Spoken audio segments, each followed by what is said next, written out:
For a great cup of joe, there's one thing you should know. Your morning brew can also be playful. Buff Boy Brewing guys make the temperature rise. And you surely feel naughty when you swallow our coffee.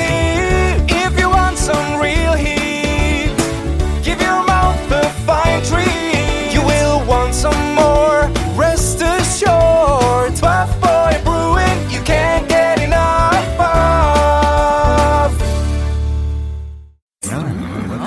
It's time for The Scribble, your weekly fix of celebrity chats, bizarre stories in the news, and basic random chatter with best-selling author and syndicated radio host Jeremy Bradley. Make sure your seat is in the upright and locked position and your barf bag is securely in place. Here's Jeremy Bradley. Thank you very much, Larson. Jeremy Bradley here. This is The Scribble. Thanks for tuning in on your favorite podcast app. We are talking TV today, and I've made an observation about my viewing habits as I get older, and I wonder if it's just me, or if it's something that, we mature with age. Are we kind of a little bit more refined in our viewing habits as we get older? Now, again, this could be completely different because streamers and all these different platforms that you can watch anything. Do you jump on the bandwagon because everybody's talking about a show now, Bridgerton or whatever it is? Are you watching those because that's the buzz? That's what we're covering in the next 30 minutes. So we're going to start right after this, right here on The Scribble. This statement has not been evaluated by the Food and Drug Administration. This product is not intended to diagnose, treat, cure, or prevent any disease. No offense, but are you a little fat when you look in the mirror? How would you like to learn the secret to losing 3 to 5 pounds a week without joining the gym or going through any crazy diets? It's called Body Sculpt RX. For the last 2 decades, we've helped countless people lose thousands of pounds. And now, it's your turn. Learn how to lose weight with one simple phone call and no prescription needed. You'll see an amazing difference in a matter of days. Don't believe us? We'll offer you a risk-free money-back guarantee. So, if you're ready to start losing weight, call right now and get a free month supply with your first order of Body Sculpt RX. Call now. You have nothing to lose but the pounds. 800-459-6838. 800-459-6838. 800-459-6838. That's 800-459-6838. Jeremy Bradley here, back on The Scribble as an old person now, right? I turned 40 last year, so I'm classified in that mature viewer demographic. And what I've realized, I call it my maturing TV taste. Yes, I still have the traditional cable television, whatever. Again, I'm an entertainment reporter, so I kind of need to have the traditional stuff, and but I'm finding that I'm really interested in documentaries and not necessarily something that teaches me something. Like I'm not watching to learn, but I don't know. I kind of like to hear about stuff. So, not necessarily history. I'm not a history buff. I don't want it to sound like that, but I just appreciate, see, Canadians know the show, The Nature of Things. I guess it is about learning stuff. That's really what documentaries are in a sense. But anyway, I'm not interested in the shoot 'em up, cop dramas that are on Fox, or the legal shows. Is Law and Order still on? I don't even know. As an entertainment reporter, I just said.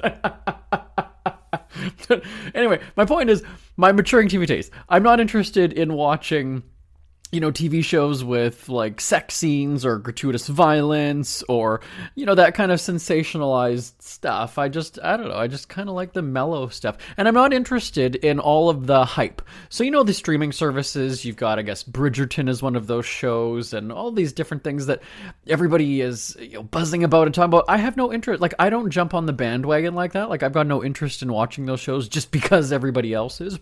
Now, I do report on them. Again, don't get me wrong. I talk about if one of the stars has a scandal or something, I report on that, but I'm not watching the shows to, cover them. That's not what I do exactly. But I don't know. Do you find that as you get older, your maturing tastes in television are, taking over? Do you find that to be true? Send me an email, live@jbonair.com. At the same time, I'm also very much stuck in the past, though, too, because every day, actually, in the afternoon, we watch Cheers, my husband and I. He doesn't quite, my husband, I've mentioned before, is Brazilian. I mean, he understands English, but he doesn't understand the sentimental value. I don't know if that's the right terminology. Nostalgia would be the word. He doesn't understand that because he didn't grow up in North America, right? So he doesn't get why it's cool to watch episodes of Three's Company, Will and Grace, Cheers, Golden Girls, Who's the Boss, Full House, like shows like that. He doesn't get it, right? And so, he's heard of, those shows, right? Because they were, translated or subtitled in Brazil, but they didn't have that sort of resonance as they did with TV viewers here, right? So I can't get over. I've watched Three's Company and probably know it word for word, but still would choose that over committing to, these newer shows. And that's the difference also too, right? Because before you used to get TV Guide, you'd read the description about the show, and now even still, if you're scrolling, I'm talking live television, I'm not talking like Netflix and things like that, but you'd get the TV Guide, or even on your DVR or PVR, depending on your country, you could, scroll to highlight the show, see what episode it is. You can still do that. You still do that on the streamers, but the difference is now is that you can't sort of scroll and catch shows as they're on, right? Because that's used to be what people would do, is that during the commercial break of the show you were watching, you'd flip around to other shows and you might catch something and you'd watch that, because now you're just committed to that one show, which is great for the streamer, right? But it doesn't give you that option to sort of choose as you go, I guess would be the way to describe it. So tell me about your viewing habits now. If you're 40 plus, certainly I want to hear from everybody, but I want to hear about, are you still entertained by what you were entertained by 10 years ago? Send me an email, live@jbonair.com. I'm going to keep going. Am I going on about CNN now? Okay. So here's something, CNN's viewership has been declining in recent years. A lot of people say it's because of the end of the Trump dynasty in the White House, but I was a lifelong, and when I say lifelong, I mean almost as once you're old enough to understand watching the news, right? So I could say, well, in my teenage years anyway, I was glued to CNN. It was something that when I had a little TV in my parents' house in my bedroom, it was a little 13-inch TV. I was sitting on my bed watching election night when it was too close to call. Do you remember the year, like the hanging chads and all that stuff? I was a teenager, I was in Canada, so the American election really had no impact on me as a kid, right? But I was just glued to the coverage because there was something so fascinating to me. First of all, I had a love of news, but the fact that we could see what was happening live in the moment, what was going on around the world. And I loved watching, there's an emergency plane landing in New York. We're watching, here comes the plane. We're watching it. We're going to see maybe something's going to happen. Or there's, a police chase in Los Angeles. I mean, if you have, KTLA or any of the local stations in Los Angeles, you can still see those things. But that was the charm of CNN, was that they would go to that city. Right? They might not necessarily have reporters there, but they certainly had an affiliate that they would then tap into their feed, and we'd be watching KTLA, KNBC, or, whatever it is. And that's what I loved, was that it was almost like there was no commentary, there was no panel, there was no debate, there was no argument. It was just the news. Now, when Chris Licht, this new guy, came in, right? You've heard about him. Maybe you haven't. I should actually sort of preface this by saying I'm guessing most of you don't watch CNN, and you're probably not familiar with it. Me being the news and entertainment guy, I am tuned into that. And Chris Licht was formerly on The Late Show with Stephen Colbert. He also helped create Morning Joe, the show on MSNBC, and then also the CBS Morning Show, which is also struggling in the ratings, I should point out too. But anyway, so Chris Licht was brought in to try to right the ship, basically, and cut out a lot of what they were saying is he was trying to bring CNN back to its roots, which was just news. Now, he's been there for about a year, but nothing's really changed. In fact, the ratings have gone down. So he's brought in to sort of bring it back to what people loved before, and he's actually made it worse based on the ratings. Now, that's where my argument comes in, was that I've actually given up on CNN now. And then it pains me to say that, because like I said, a lifelong viewer, and I'm going to say lifelong being 20, 25 years, just because you're not watching CNN when you're 3 years old. So do you know what give me some buffer here. But from as long as I can remember. There was even the banner, the lower third, the chyron, the graphic, whatever word you want to use for it, the on-screen graphic, was literally burned into one of my televisions before. You'd see that there was still that bar at the bottom. So when you change the channel, you still see the mark of it. That's how much I watched CNN. And when we got this office, we've got TVs. It was on CNN. We'd have it on mute, so the closed captioning would be showing what they were saying, but we would still have the TV on CNN. And now it's just kind of over. It was fun to kind of watch the beginning of the Trump days where they would have these arguments and debates. And Ana Navarro, as a Latina woman, I'm offended. Like she was always just doing those rants. And it gets old. It gets old. Pretty soon you're kind of like, why am I watching people screaming at each other now? It's just not... It's the same thing over and over again. It's like watching The View. They're going to go on about Trump, even though he's not president, but they're still going to go on about him. And indictments and whatever, fine. But again, he's not present day president. So just who cares, right? The View has its talking points. Women's rights, abortion, gun control. Every time there's a mass shooting or a school shooting, they're going to chime in. They're going to do the same argument and go in circles over and over again. And that's kind of what the news is on CNN, news, quote unquote, is on CNN, where I can't tune into the show at 7 p.m., 9 p.m., 10 p.m., and just get news that's happening right now. They went through that whole thing about breaking news. It was just to get your attention. It just meant something was, sensationalized. It didn't mean, and I wrote a newspaper column about that probably, I'd say maybe almost 10 years ago. What does breaking mean nowadays, or something to that effect? And it was asking that exact question, because it's not... Breaking news means we're taking you live to the scene right now of this massive fire. It's breaking news. It's right now. Developing story is maybe that the fire happened 5 hours ago, and now we're going live to the smoldering wreck and giving you an update from the fire commissioner. That's a developing story, right? Or if the commissioner, if we were getting an update, let's say 3 people died in it, that is breaking news, right? There were, back in the day, levels of what breaking news would be considered. And CNN admitted that, maybe we've used it a little too much, and now it doesn't have the clout that it once did. And a lot of people agreed with it. And it was all crying wolf all the time. Oh, it's breaking news. No, it's not. It's not. So back in the day, as far as I can remember when I was watching as a teenager, it wasn't about watching Aaron Burnett, Anderson Cooper. Like, you weren't watching their show. You were watching the news, but it was being presented by them. The names that I remember, Aaron Brown, Darren Kagan, those are really the two that stick out for me. Not that they were big-time celebrities, not that they had their prime-time shows where they had panels and they went toe-to-toe with Trump or whatever. I remember it just being news. And you just sort of trusted them. Oh, Bernie. There you go. Wasn't he Bernard Shaw?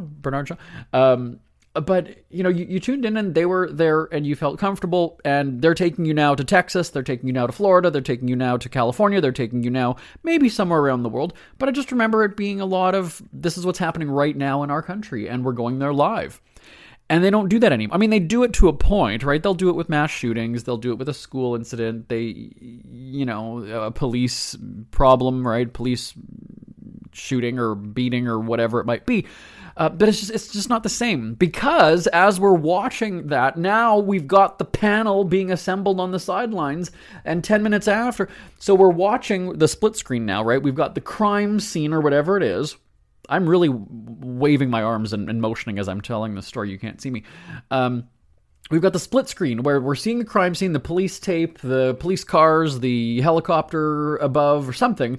And then we've got the security analyst, the former police chief, the whatever, speculating, pontificating, narrating, predicting, like all this other kind of stuff. And it's like, now we're editorializing though. Now we're guessing, and I want the facts. I want to watch it play out just as you are, and I want somebody on the scene commentating as to what we're seeing. Right? And that's the beauty of local news, I believe, because like I said, when we're in Los Angeles, when I'm in Los Angeles with my husband, I'm forever watching KTLA, shout out to them, and because they've got news almost all day, and it's always something that's going on. There's reporters always kind of live on the scene taking you somewhere. It might be the same news throughout the day, but it's still happening in that moment, and they're good on breaking into the news in the afternoon to follow up a police chase from the chopper from Sky 5. So when it comes to CNN, I've sort of tuned out. I'm not a loyal viewer anymore. Give me the news. Don't give me 7 people then at the round table after we cut away from the story. Like, go to the next story. It's a big enough country with over 300 million people and, major cities and centers. There's a story you could be covering. I just don't know that you're looking for it. So tell me your thoughts. If you used to watch CNN and you don't anymore, or if you do watch CNN and you're a new viewer, what you like about it. live@jbonair.com is my email address, live@jbonair.com. And it's not that I'm no longer a news person. I still am. I've been a newspaper columnist now for almost 20 years. And like I just said, I love watching the local Los Angeles news. I just don't like the direction that CNN has gone. And it's very strange that this Chris Licht guy is supposed to be some big TV, executive and mastermind or whatever. And I'm sitting here going, he's talking about bringing it back to what CNN was known for, but he hasn't done it, though. That is something. They keep making excuses for this guy, saying, oh, give him time. We're going to make mistakes. It doesn't happen overnight. It literally can happen. What you need to do starting today or tomorrow is just news. No panels, no analysts, no commentators. Give us news. That can happen right now. That can happen immediately. Tell your host at 6 o'clock, 7, whatever time of day, you're a journalist. You're not a talk show host. You're not interviewing a panel. You're a journalist. You are reporting the news. You're not giving your opinion.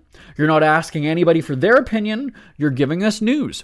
That is something that could literally change 5 minutes from now. It could happen. So they haven't done it though, but why? That's the thing. So you sit there as a viewer going, I'm in broadcasting too, so I understand how things work. But as a viewer, you're kind of sitting here, you're reading the stories in the New York Times, the Post, the LA Times, whatever it is about CNN ratings and they're dropping and Don Lemon said this and offended this group and whatever. And then you read what, we want to bring it back to its roots. Then do it. I don't care to watch Eva Longoria eating ice cream in Mexico, which is, one of their shows. I don't care that Jake Tapper reads books and is interviewing somebody who played Harry Potter in a stage show. What is that? I don't care. I don't care. Give me the news. Who is Chris Wallace talking to? Well, I'm going to say that I got it. No, fuck off, Chris Wallace. Give us news. Give us news. I don't care who's talking to you. I want to watch news. Give me news. So send me an email, live@jbonair.com. Listen up, guys. Are you experiencing any of the following? Fatigue, less drive, poor performance? If so, you may be one of the nearly 30 million men in the U.S. today dealing with ED. But did you know you don't have to pay hundreds for a prescription anymore? And you don't have to deal with the hassle of seeing the doctor or the embarrassment of going to the pharmacy for a certain pill. Now with one free call, you can find out how Herbal Virility Max can help you feel like a man again. For over a decade, Herbal Virility Max has helped guys just like you put a smile back on their face with improved performance and drive. Call today and ask about our buy one, get one free offer. Save the money, save the hassles, and get the better blue pill. Dial 800-578-0179. That's 800-578-0179. 800-578-0179. This statement has not been evaluated by the Food and Drug Administration. This product is not intended to diagnose, treat, cure, or prevent any disease. Are you in bad pain? You know what I mean. Your knees hurt, your shoulder hurts, and your back. Oh my God, your back. They're constantly killing you.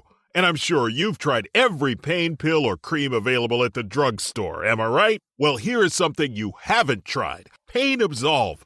Pain Absolve is not available in any drugstore. The only way to get it is by calling today. We're so confident that it will work for you that we offer a free bottle with your purchase. No prescription needed, and best of all, each purchase comes with a money-back guarantee. Call now to find out how you can get Pain Absolve and get rid of your pain.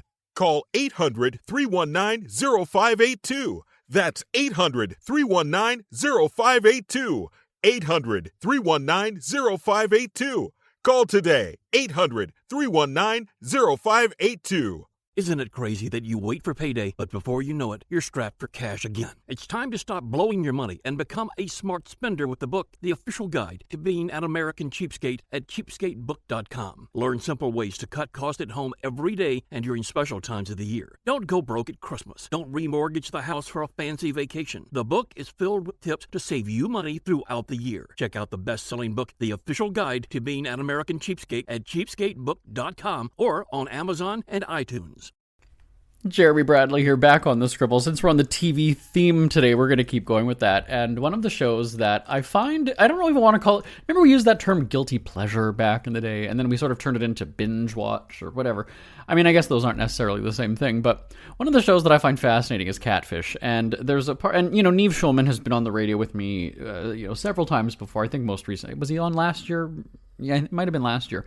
And I'm fascinated because at the beginning of this whole sort of phenomenon of meeting people on the internet and starting relationships that way, it was easy to, I guess, get lied to and believe somebody's stories because, not everybody had a webcam, not everybody had this, not everybody had a phone that would do video. I mean, that's just a crock of shit now. I really believe that. Although I did see, by the way, I was at the mall with my husband yesterday. We were walking through the food court. There was a guy waiting for his order, and he had like the oldest flip phone in the world, and I loved it. I still use a BlackBerry, but I mean, it's still relatively new technology anyway, But yeah, you can't really buy that excuse of like, oh, I don't have a, you can, there's a way you can make it work. You can phone somebody, you can have a conversation, it doesn't have to be video chat, you can start, and somebody had asked me if I've ever been catfished, and here's what, no is the answer, but here's why I don't know that I could ever be catfished, because I'm a very impatient person. So for me, I've never had an interest in texting. I mean, maybe when texting first came out, because it was new and it was sort of fun, you'd sit and wait for the text. Right now, I have no interest in sending like on a dating app or whatever it is, a message, and then getting a reply like 8 hours later, 2 days later, and then, they ask me a question, and then I reply 8 hours later again, and suddenly I look at it and it's like, we've just spent 3 days and we haven't accomplished anything. Like, what is let's pick up the pace, right? Let's have a phone call, let's do a video chat, let's have some laughs, let's do something. I would be insistent on that, so I don't know that anybody would be. I would probably, they'd ghost me, I think, is what would end up happening, because I would just be so insistent on seeing them, talking to them. I'm not necessarily saying meeting them, but, I've told that story about my husband. He was a listener of our syndicated radio shows. He was tuned in from Brazil, and we had emailed back and forth for many months. I don't remember exactly, not quite a year, but it was a long time, because we would do a weekly discussion question. We might talk about something, and I'd say, hey, send, just like I do on this show, right? Send me your thoughts.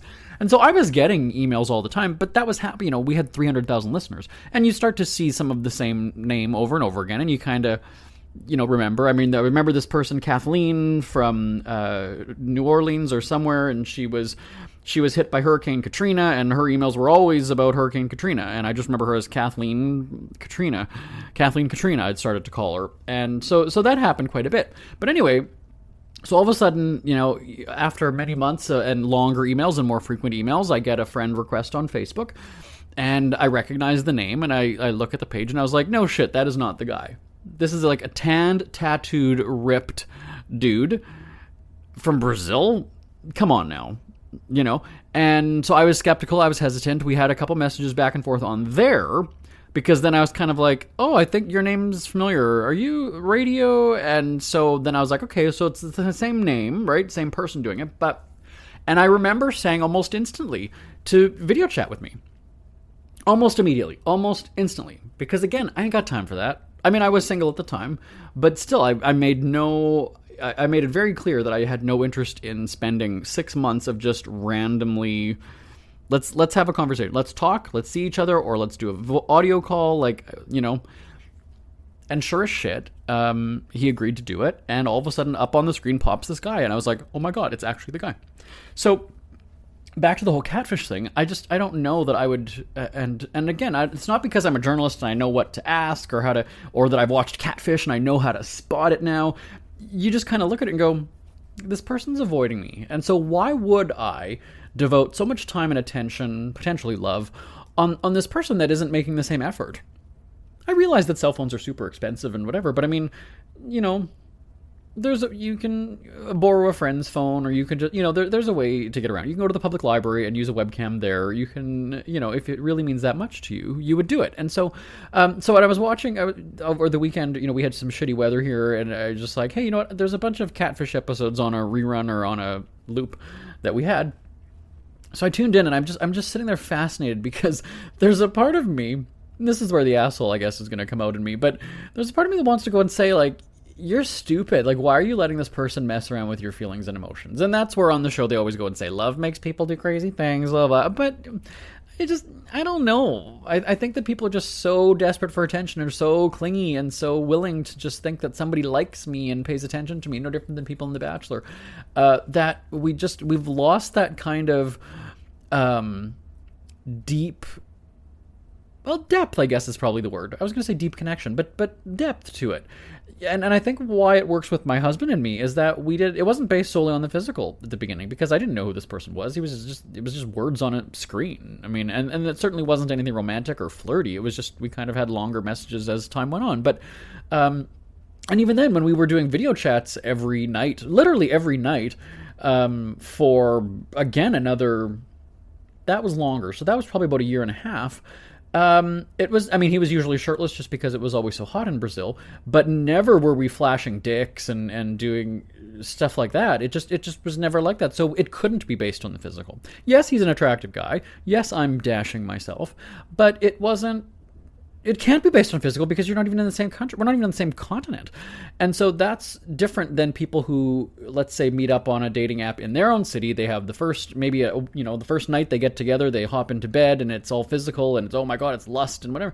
I mean, those fizzle out because it's not necessarily based on that emotional connection. Whereas with my husband and me, he knew English decently, but that's how we bonded, was me helping him learn English and playing different games and activities to help him learn the language. And then there was that trust that was formed and a bond, because now I'm helping him learn this language and then, come to Canada and experience winter and cold and snow and all this stuff and North American culture. And when we did first meet, it was Christmas, and within an hour of landing in Canada, we went to my parents' house, and he met most of my family, literally within an hour of this culture shock. But we had it wasn't like the first time we were meeting when I saw him at the airport. It was very comfortable. And so with Catfish, I'm surprised, though, that people will spend 6 months, 8 months, 10 months getting the runaround from somebody. And at that point, you, as much as you might like what you're seeing or reading or hearing from them, at the end of the day, you take your own feelings into consideration. Like, what are you getting out of it? It's just so empty. It's so hollow. What's the purpose? And so back when I was watching Catfish last weekend, it's kind of funny because, you sort of, in a way, when you're watching it, they make it that you're going to feel bad for the person who's getting strung along and lied to. But then you kind of also have to sort of look at it from the other side and go, but, there's a lot of red flags here. And I think after all those years, Neve even starts to realize that, where, he gets his suspicions. And I've asked him that on the radio too, but, he's always hopeful that it's going to be the real person. He doesn't want to see because he's face to face with this quote unquote victim. But as a viewer, you're kind of sitting there going, yeah, lady, or guy, whatever, this is obviously fake. Like, come on, just do your, like, how do you, if you know enough to reach out to Catfish, that means that you're familiar with the show. You know the steps that Neve takes and the producers or whatever when they're on their little investigation. Why aren't you doing that yourself? And we've heard stories about people just going on there to, it's a free way to meet the person, right? They'll conspire and, reach out just because they can't afford to fly wherever and meet each other. So there's been a bunch of stories like that. But, at the end of the day, really. So, so back to that earlier segment when I was talking about my maturing TV taste, this is one of those shows where you kind of just sort of go, wow. Yeah. So anyway, tell me if you've ever been catfished or if you can spot one from a mile away, or if you just wouldn't give them the time of day. I'm sorry. Like, I realize that back in the day when asking for somebody's phone number, that might have been an aggressive move. But I mean, with social media, like, people are not difficult to reach. So like, and if this person is posting, selfies and everything like every day, they can do a video chat. I'm sorry. It's not outside of the realm of possibilities. They're fully capable of doing it. So anyway, send me an email, live@jbonair.com. We hear you chirping. Get scribbling. Tweet up the Scribble at The Scribble Show. Join the discussion with Jeremy Bradley. It's all going down right now on Twitter @The Scribble Show and @thescribbleshow.com. Jeremy Bradley here, back on The Scribble. Thank you so much for tuning in, everybody. I always love hearing from you. Once again, that email address is live@jbonair.com, live@jbonair.com. I will talk to you at same time, same place next week, right here on The Scribble. If you're listening to this on Friday, have a happy weekend. If not, have a great day. Talk to you next time. Bye-bye for now. Want more Scribble? Check out thescribbleshow.com for past shows, celebrity interviews, cheapskate tips, and more. That's at thescribbleshow.com and on Twitter @thescribbleshow. The Scribble is a speak-free media presentation. If you want some